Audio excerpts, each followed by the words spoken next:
তারেক রহমানকে আমন্ত্রণ জানালেন ডোনাল্ড ট্রাম্প। বিএনপির ভারপ্রাপ্ত চেয়ারম্যান তারেক রহমান সহ দলটির ৩ নেতাকে যুক্তরাষ্ট্রের নতুন প্রেসিডেন্ট ডোনাল্ড ট্রাম্পের পক্ষ থেকে ন্যাশনাল প্রেয়ার ব্রেকফাস্ট অনুষ্ঠানে আমন্ত্রণ জানানো হয়েছে। শুক্রবার ১০ জানুয়ারি বিএনপির প্রেস উইং বিষয়টি নিশ্চিত করেছেন।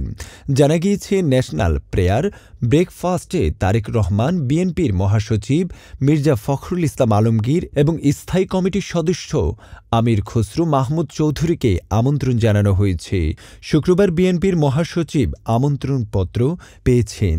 আগামী ৫-৬ ফেব্রুয়ারি ওয়াশিংটন ডিসিতে ইউএস কংগ্রেশনাল কংগ্রেসের নেতৃত্বে আয়োজিত ন্যাশনাল প্রেয়ার ব্রেকফাস্ট অনুষ্ঠিত হবে।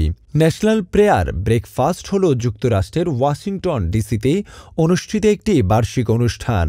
সাধারণত ফেব্রুয়ারির প্রথম বৃহস্পতিবার এটি অনুষ্ঠিত হয়। এ অনুষ্ঠানের প্রতিষ্ঠাতা ছিলেন আব্রাহাম ভেরিডে। অনুষ্ঠানটি আসলে সভা, মধ্যভোজ ও নৈশভোজের একটি সিরিজ।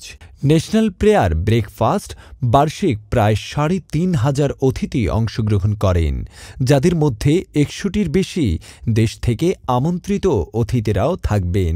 এ বার্ষিক ইভেন্টে প্রার্থনা, রাজনীতি এবং ব্যবসাসহ সমসাময়িক গুরুত্বপূর্ণ বিষয় উঠে আসে। তাই এতে যোগদান মার্কিন প্রেসিডেন্টের জন্য একটি প্রধান বিষয় হয়ে উঠেছে।